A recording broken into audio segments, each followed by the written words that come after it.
E aí pessoal, como é que tá? Tudo tranquilinho aí em casa, sossegado? A gente vai, devido às condições, dar sequência nas aulas por meio de aula digital. Então a gente vai usar essa ferramenta, a gente vai utilizar o Google e obviamente, apesar da gente não ter aquela relação olhar, né, onde eu consigo olhar para vocês e ver se você está meio travado, se você está entendendo, você vai ter a opção aí embaixo de fazer pergunta, você vai ter a opção de ir lá no Google Class fazer a pergunta. Então, vamos tentar da melhor forma possível conversar. Aquilo que vocês não entenderem, perguntem. A aula é rápida, a aula é simples. A ideia é a gente falar de lógica de contatos. Então, diferente de eletricidade, onde a gente fazia cálculos, onde a gente acabava trabalhando aí com lei de Ohm, lei de Kirchhoff, em comandos, em CLP, a gente precisa interpretar circuitos, desenvolver circuitos. E aí mora a dificuldade. Então, se eu falar para vocês assim, a gente vai montar uma máquina de lavar. Caramba, quais são os itens que eu tenho que levar em consideração? Eu sei que se eu abrir a tampa da máquina de lavar, a máquina não pode continuar funcionando. Então, o que eu preciso fazer para que essa condição seja satisfeita? Se eu encher de água a máquina, vai chegar um dado momento que ela pode transbordar. Então, como que eu faço para que a máquina entenda que chegou num ponto? Vou ter que ter um sensor. Então, essa condição é o que a gente vai estar trabalhando com exercício simples de tabela verdade. Entendendo essa estrutura, a gente passa para o próximo passo. Então, a pegada é a seguinte. Primeiramente, para a gente falar de lógica de contatos, a gente tem que entender dos elementos de entrada e elementos de saída. Elementos de entrada são aqueles elementos onde eles sofrem variação de sinal e mandam essa informação para o circuito. Elementos de saída são aqueles que sofrem a ação devido ao elemento de entrada. Pensa que você está no pedágio, dentro do carro, tranquilo, e aí a cancela começa a baixar em cima do carro. Você concorda comigo que lá no fundo das contas você está protegido, que aquela cancela não vai amassar o carro? Só que por tabela, automaticamente, você tem um elemento de entrada visual que a partir do momento que o seu olho detectou que aquilo está baixando, o seu corpo vai fazer o quê? Vai baixar junto. O seu corpo, então, teve um elemento de entrada, que foi a visualização da cancela baixando, processou essa informação e determinou uma saída, a proteção, o seu corpo abaixou. Óbvio que não ia acontecer nada, mas até aí você teve um elemento de entrada, um processamento, uma saída. Quando a gente fala de comandos, a ideia é exatamente a mesma. Eu vou ter botão, eu vou ter sensor que vai ser um elemento de entrada. Então, conforme a variação disso daí, uma peça que chegou no fim de uma esteira, um elevador que chegou num determinado ponto, um operador que acionou um botão, o meu sistema vai processar essa série de informações e vai acender uma lâmpada, vai ligar o motor, vai parar o motor. Então, entrada, processamento, saída. Beleza até aí? A tabela verdade vai ser o elemento que a gente vai utilizar para representar entradas e saídas. Então, logo de cara, o que a gente vai ter hoje é um exercício com resposta. É meio bizarro, mas é isso mesmo. Vocês vão ter um exercício já com a resposta do que tem que acontecer. Então não tem muita dificuldade. Então vamos lá. Para a gente falar de entradas e saídas, eu tenho que falar de botão. Não tem jeito. Então na prática, eu vou ter botões com trava. Então é o caso desse botão cogumelo, botão de emergência, onde a hora que eu fizer o acionamento ele travou. Então eu posso tirar o dedo e ele se mantém travado. Caso eu precise destravar, eu sou obrigado a girar para ele voltar à posição convencional. Então isso aqui é um botão com trava. E existem os botões pulsadores, botões somente sem trava. Ó. Você faz o acionamento, o conjunto desce, existe uma mola aqui no meio, que a hora que eu tiro o dedo ele empurra todo o conjunto para cima. Isso não é só nesse conjunto plástico do botão, isso também é válido para os contatos desse botão. Então, contato normalmente aberto, contato normalmente fechado. A gente já vai falar qual a diferença entre eles. Mas na prática, assim que eu aciono o conjunto, ele desce e logo que eu tiro o dedo, ele é empurrado novamente para cima, né? Ele é forçado para cima. Então eu tenho dois tipos, ele geralmente tem essa marcação coloridinha, vermelho para o normal fechado, verde para o normal aberto. Então, quando eu falo de contato normalmente aberto, esse verdinho aqui, vocês vão verificar que existe uma numeração, 3 e 4, que são os números relativos ao contato normalmente aberto, entrada. Ele pode ser marcado tanto como NA, então como a gente está vendo lá, né, normal aberto, Ou ainda NO, Normally Open. Como esse botão ele é comercializado mundialmente, então existe um padrão meio que em inglês para a gente poder estar trabalhando. Então vocês vão encontrar tanto NA ou como NO. A numeração não muda, independente de inglês ou português, vai ser sempre 3 e 4. 3 a entrada, 4 a saída. Na simbologia, a gente sempre vai utilizar a letra S para representar botão. Então, independente de ser aberto ou fechado, sempre S. Número 3 e 4, como eu havia comentado para vocês, e a abertura ela sempre vai ser para a esquerda. Então, basicamente, eu sempre vou ter o contato aberto para a esquerda, 45 graus de abertura. Isso é uma regra, isso é uma norma. Bom, pessoal, então para falar de contato normalmente fechado, eu já tenho uma outra simbologia. Meu contato agora é fechado para a direita, não mais para a esquerda, e também em ângulo de 45 graus. Permaneço utilizando o S, e aí ele pode ser NF ou NC. NF de normal fechado, NC de normally closed. Então, se vocês olharem aqui, a gente vai ter o 1 e o 2. Então, entrada número 1, 2, saída. E aqui no caso, NC, porque ele é padrão de importação. Dentro do mesmo botão, eu posso ter vários contatos. Então, eu tenho aqui, por exemplo, ó, na mesma estrutura de botão, um contato normalmente aberto, um contato normalmente fechado. Na prática, o meu contato ele é normalmente aberto do jeito que está aqui, ó, sem acionamento. E, obviamente, o outro contato ele é normalmente fechado da forma que está aqui. Se por acaso eu vier e acionar esse conjunto, o meu contato normalmente aberto, aquele aberto para a esquerda, ele vai se fechar. E o meu contato normalmente fechado, obviamente, vai se abrir. Então, quando que os meus contatos mudam de posição? Quando existe um acionamento no bloco de contatos. Então, quando eu falo assim, S1, S2, botão 1, eu posso ter aqui, por exemplo, um contato aberto, que vai ligar uma máquina, e um contato fechado que vai apagar uma lâmpada. Quando eu falo que o S1 foi acionado, é esse conjunto todo, todos os contatos de S1, não só o aberto ou só o fechado. Beleza? Isso tem que ficar claro para vocês. Então, posso ter aqui 2 contatos, posso ter 4 contatos, posso ter uma infinidade. Eu vou associando via parafuso e vou juntando esses caras fisicamente. Então aqui eu tenho um aberto, um fechado no mesmo botão. Houve acionamento, o que é aberto fecha, o que é fechado abre. Tirei o dedo, eles voltam à posição inicial. Beleza? Pessoal, então vamos falar de tabela verdade. Tabela verdade é a ferramenta que a gente vai utilizar para poder representar as lógicas de funcionamento do nosso circuito. Então, se o circuito foi acionado, se o circuito não foi acionado, se houve acionamento de só um botão, de 2, se teve lâmpada que ligou, se teve motor que ligou, eu faço essa representação por meio de uma tabela. Essa tabela, primeiro que ela começa sendo representada por meio de binário, 0 e 1. Então, o 0 indica que não houve acionamento, enquanto o 1 indica que algo foi acionado. Por exemplo, se eu pegar esse botão aqui, na condição que ele está agora, sem acionamento, então eu vou falar, olha, o S1, qual a condição dele? Condição 0, não houve acionamento. Se por acaso eu vier aqui e apertar, condição 1, houve acionamento. E no caso da lâmpada, 0 para a lâmpada que não está funcionando, lâmpada que está apagada, 0. Lâmpada que está acesa, 1. E aí a gente vai representar isso na tabela. Então, represento os elementos de entrada em ordem. Professor, tenho 3 botões, S1, S2, S3. Tenho 10 botões, S1, S2, S3, sempre começando da esquerda a montagem dos elementos de entrada e elementos de saída. E aí fica uma ordem de S1, S2, H1. Esse circuitinho que a gente tem aqui. Então, 2 botões e uma lâmpada. Reforçando, posso ter uma infinidade de contatos. Eu posso ter 10 contatos de S1, posso ter 4 contatos de S2. Mas eu só vou representar uma vez porque ele é um botão só. Eu só vou conseguir acionar todo o conjunto. O preenchimento da tabela, ela sempre vai começar com as 2 condições que o meu botão permite. Ou seja, o meu botão permite ou estar acionado ou não estar acionado. Não tem o botão meio acionado, não existe isso. Então, ou ele realmente está acionado, ou ele é 1, ou ele não está acionado, ele é 0. E aí, para preencher a tabela, eu faço de que forma?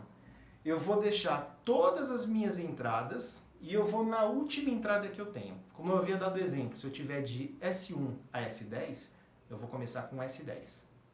Então, quantas possibilidades o meu botão tem? Aqui no caso eu tenho S1 e S2, eu vou começar do S2. Ou ele está não acionado, ou ele é 0, ou ele está acionado, ele é 1. Só tem essas duas condições. Beleza? Então eu preencho S2 com 0 e 1.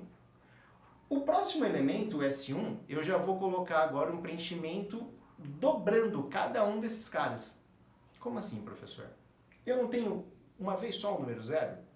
A próxima coluna eu vou dobrar.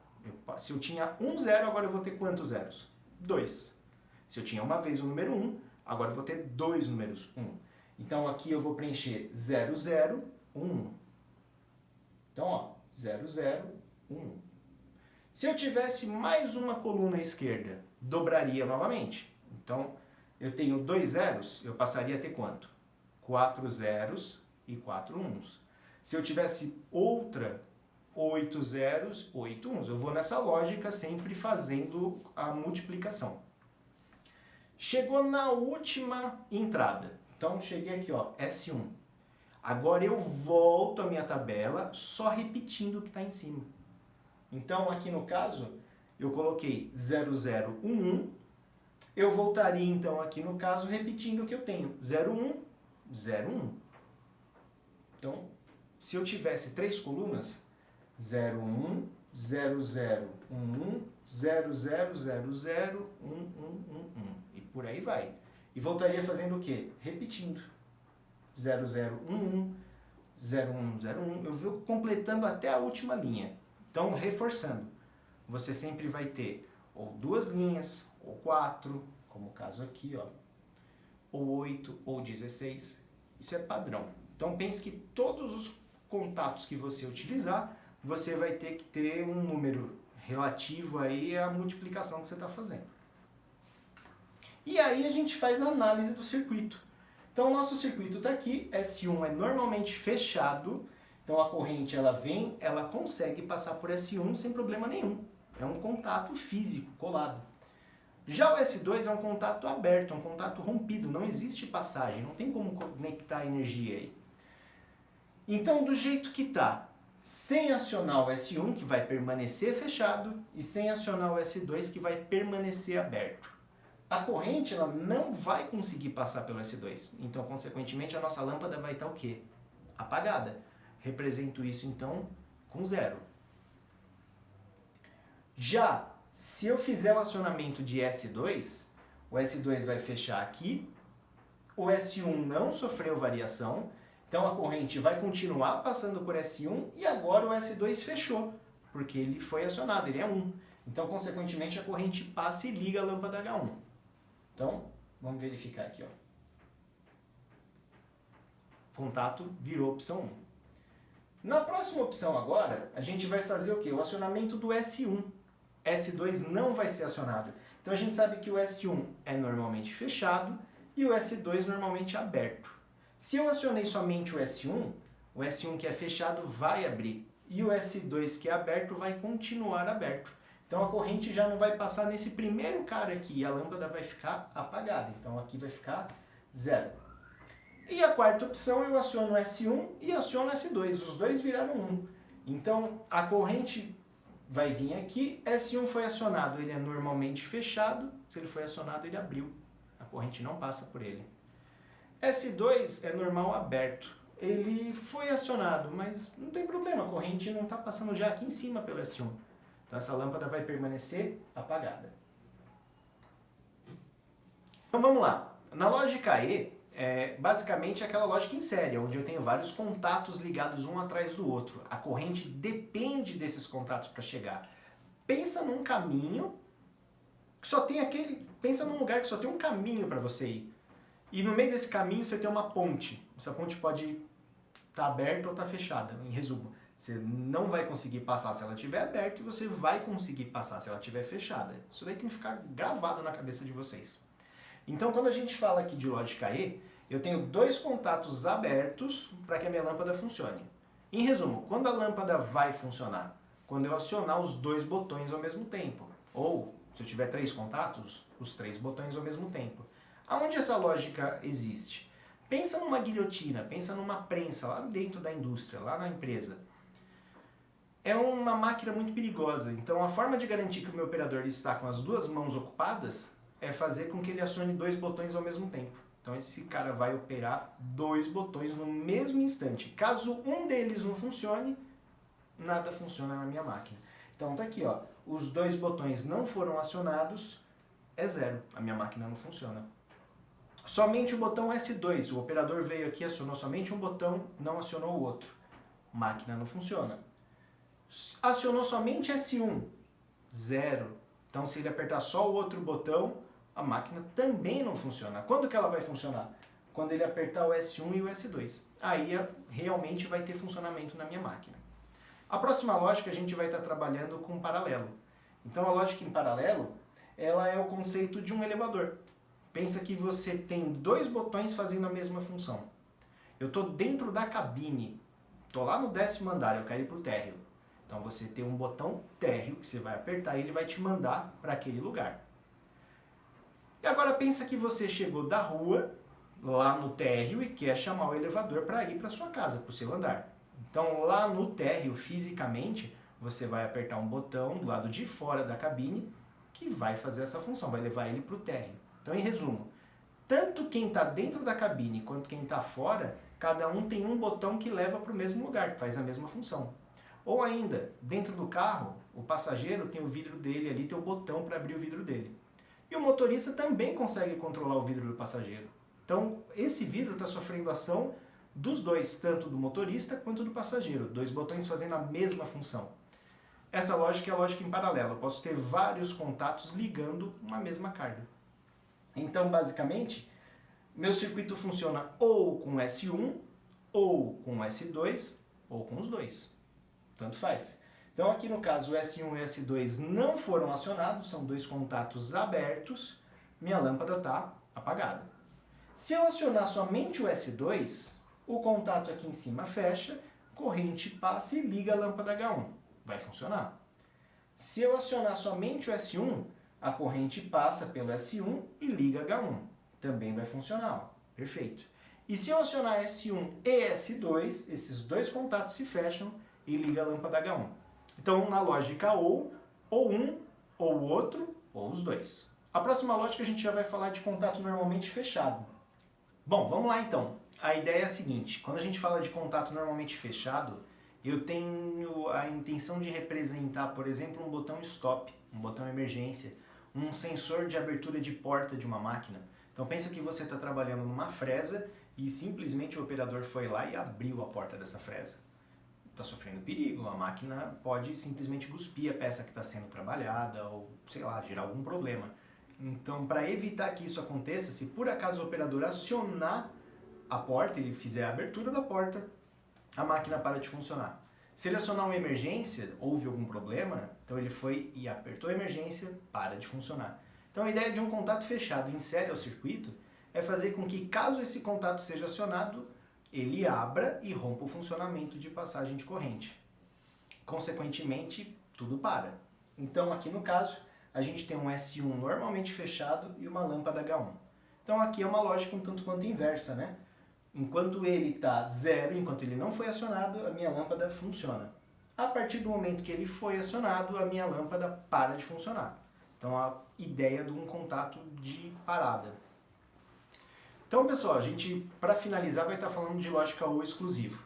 O exclusivo ele é utilizado basicamente quando eu não quero que 2 ou mais cargas liguem ao mesmo tempo, ou quando uma única carga não pode fazer 2 funções ao mesmo tempo. Então pense que você está com um carro na estrada a 100 por hora, 120 por hora, e você resolve colocar a marcha ré no mesmo instante. Não vai dar muito certo.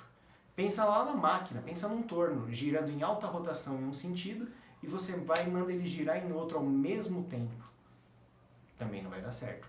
Então o intertravamento ela é uma lógica utilizada em comandos, ela é uma técnica utilizada em comandos, visando que 2 cargas, 3 cargas, ou sei lá, uma infinidade de cargas não entrem no mesmo instante, ou reforçando que o mesmo motor não entre em sentido horário e anti-horário no mesmo momento. Para isso, eu faço a seguinte condição. Para ligar H1, eu tenho um S1 aberto e um S2 fechado. Para ligar H2, eu tenho um S2 aberto e um S1 fechado. Então a gente basicamente inverteu a ordem aqui, a gente criou um X. Se por acaso eu acionar o S1, eu vou dar condição da lâmpada H1 ligar. Por outro lado, esse contato aqui vai abrir, impedindo o H2 de funcionar. Em compensação, se eu acionar somente o S2, esse contato da linha de H2 fecha, permitindo o acionamento da lâmpada H2, e esse outro contato aqui ele abre, bloqueando que a minha lâmpada H1 funcione. Então, se eu acionar S1 e S2, os dois contatos de cima vão se fechar e os dois contatos de baixo vão se abrir. Então, se por acaso eu acionar os dois ao mesmo tempo, eu não tenho acionamento no meu circuito. Esse é o objetivo da lógica OR. Ciente dessas lógicas, então, você vai pegar lá aquele exercício que eu passei para vocês, são vários diagramas prontos, e aí você vai montar a tabela verdade para mim. Então, basicamente, como que eu faço o desenvolvimento dessa tabela? Reforçando, vou colocar todas as minhas entradas, todos os meus botões. Vocês podem reparar que aqui ó, eu tenho S1 aberto, S1 fechado. Ele é representado uma única vez, porque o meu S1 é só um botão. Eu tenho dois contatos. Quando ele é 0, esse de cima está aberto, o de baixo está fechado. Quando ele é 1, o de cima fecha e o de baixo abre, ele inverte a posição, beleza? Então eu vou ter a representação de todos os meus botões em ordem, S1, S2, S3, S4 e por aí vai. Terminou os meus botões, eu começo com as lâmpadas, também em ordem, H1, H2, H3. Então tá aqui, ó, S1, S2, H1, H2. Preenchimento dos dados de tabela. Então, os meus botões, eu vou começar do último botão, e aí eu vou colocar as duas únicas opções que ele tem, ou ele está aberto ou ele está fechado, 0 e 1. O próximo, eu dobro, 2 zeros, 2 uns. O próximo, eu dobro de novo, 4 zeros, 4 uns. E eu volto só copiando o que está em cima, aquela lógica que eu utilizei, completando embaixo. Então era 0, 0, 1, 1. Quando eu volto para cá, eu só replico 0, 1. Sempre isso.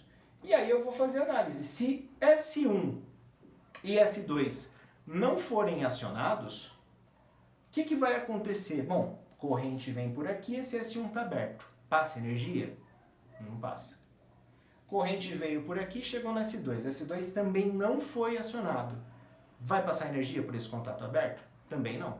Então, consequentemente, se eu não acionei S1 e S2, eu tenho esses dois contatos abertos, vai ter energia no H1, H2? Não. Então, consequentemente, eu coloco 0 para H1, 0 para H2. Eu indico que essas duas lâmpadas não funcionaram. Se eu acionar somente S2, então, vim aqui, ó, acionei S2. Esse contato abriu, minha H1 vai funcionar? Não, porque o S1 está aberto e o S2 agora também ficou aberto, porque ele foi acionado. Então, esses dois contatos abertos, a H1 vai estar apagada, vai ser 0. Está aqui, ó. Consequentemente, se eu acionei S2, esse contato normalmente aberto fechou. Quando ele fechou, a corrente passa por S2, passa por S1 e liga H2. Então, tá aqui, ó, H2 funcionando. No próximo lance, somente o S1 foi acionado. Então, esse S1 fechou e esse S1 aqui de H2 abriu. Se na linha H1 o meu S1 fechou, a energia vai passar direto. A lâmpada H1 vai estar acesa. Em compensação, a lâmpada H2, o S2 está aberto, o S1 agora ficou aberto, porque eu acionei ao mesmo tempo esses dois contatos. Então, H1 vai estar acesa e H2 apagada. Está aqui, ó. H1 acesa, H2 apagada. E para finalizar, se eu acionar S1 e S2, fecha o contato em cima, abre embaixo. Fecha o contato em cima, abre embaixo. Vai passar energia nessas lâmpadas? Não. Então, 0 e 0. Então, na prática, vocês vão fazer o que nos exercícios que eu passei para vocês? A tabelinha verdade deles para entender a lógica de funcionamento. Num próximo passo, eu vou fazer o inverso. Eu vou jogar a tabela para vocês, a gente vai interpretar os dados de tabela e em cima desses dados vocês vão montar o diagrama. Fechou?